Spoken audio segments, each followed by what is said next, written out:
In today's video, I have a clip that was sent to me by Lynn and Ray, some of my customers. I really appreciate this clip. I think people will really like it. And then I also have a clip about salt, which I found really interesting. I just found it a couple days ago, and I also found out the salt highest in lead is the one that I've been using. So yeah, I hope you enjoy this video. I hope you find this information beneficial. Thank you. Nothing draws more money than the American Heart Association. And what does their mission statement say? We are going to eradicate heart disease. If you were going to do that, why aren't you telling all your cardiologists to study how magnesium prevents heart attacks and strokes? Why aren't you educating people that salt is required to keep your blood pressure normal? And why would the American Heart Association threaten the Lancet in Britain in 2016 for publishing a research study on salt, that the higher your salt goes up, it has been found in 50 countries.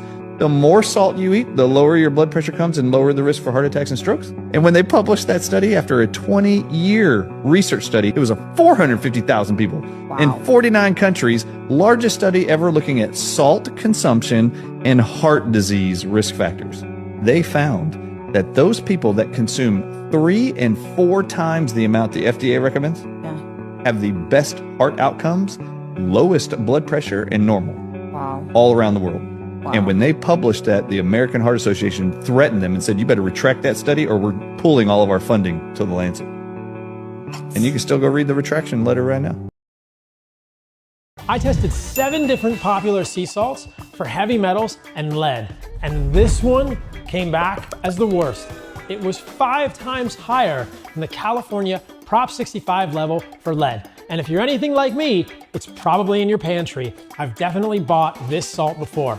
In this video, I'm gonna break down the results on all of these salts for all of the heavy metals, lead, arsenic, aluminum, and microplastics, and I'm gonna rank them from best to worst. Salt may not seem like a big source of heavy metals like lead in your diet, but when I saw the results here, I was shocked. Okay, so here are the results from that video, and you can definitely just go watch the whole video. It was really interesting. It's Paul Saladino, MD. That is his YouTube channel.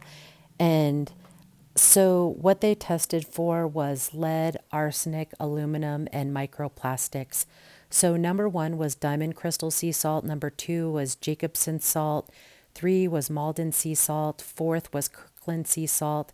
5th was Morton Iodized Sea Salt. 6 was Redmond Real Salt, and 7 was Celtic Sea Salt. So yeah, so the worst was actually Celtic Sea Salt, which had really high levels of lead, the highest of all of them. And the other thing, the crystal salt, the diamond crystal salt, it is a good salt. It's really pure, but it really doesn't have any of the minerals. And so I did go with the Malden salt. The Jacobson salt looked like it was too, but the Malden salt is also kosher. So that's something that I've just noticed lately. I've been buying a lot of products. There's a little U with a circle on it on labels, like the peanut butter. I've been getting Teddy's. I'd really never even heard of it, but you know, if you look up, it's actually the symbol for kosher. Actually, it's also a K with a star around it. But kosher foods tend to not have glyphosate, not have arsenic. So I've just noticed that you know, I've actually just been buying products that have that on there to just try to avoid those kind of things. And when I buy fish, I always get wild caught. And yeah, so those are just some little tips.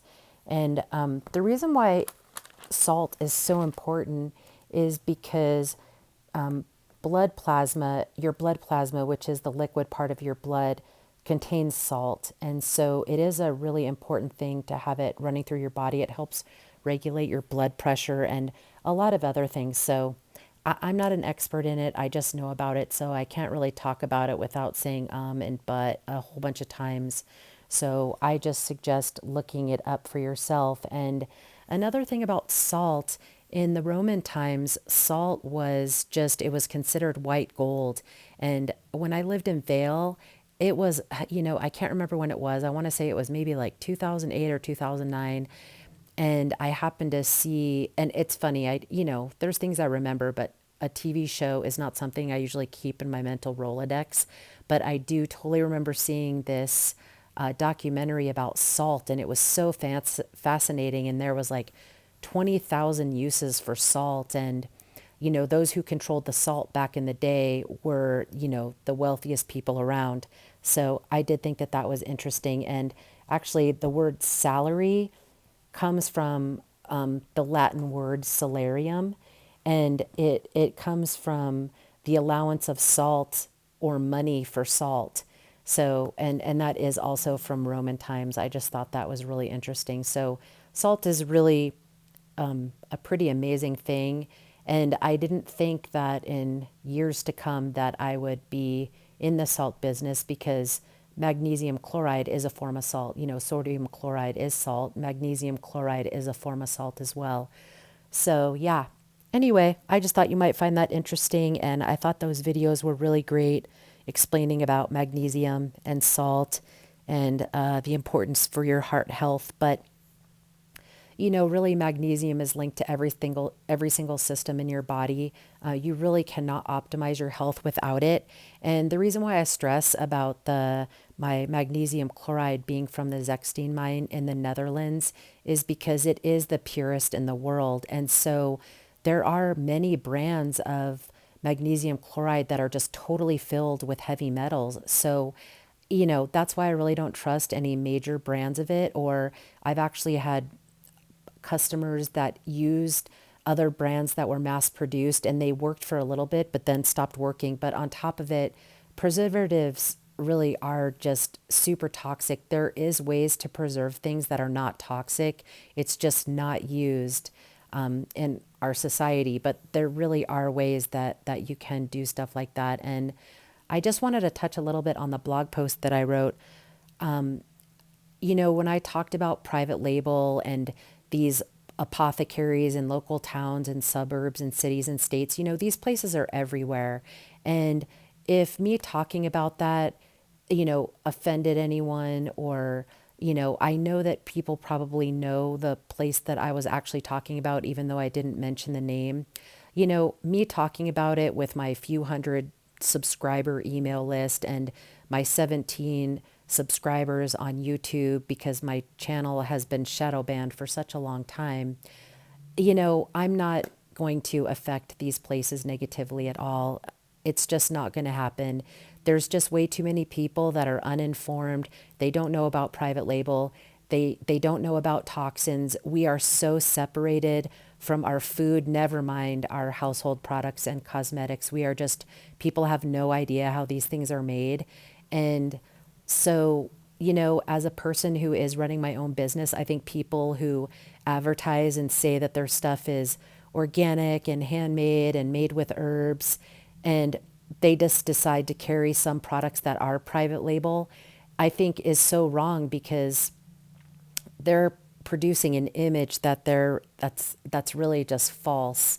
And I think you need to have integrity as a business owner. And I think the number one thing that you have to do, especially when selling people something that goes on the biggest organ of their body, which is their skin, especially on their lips, which that goes right into your body. And, caring about people's health, I think that's the number one thing. And it's just such a joke that I even have to talk about this, and that, I get people upset at me over these kind of things. And it's okay. I'd rather be an outcast than a liar. And I'd rather have integrity than money. And, these people, it's just, we live in a world of just absolute greed. And it's just super heartbreaking, because the only things you really need you need to be a high love frequency and, have jewels of the spirit. I just think that those are the most important things. And I think the people that do have those are the ones that are going to succeed into the future.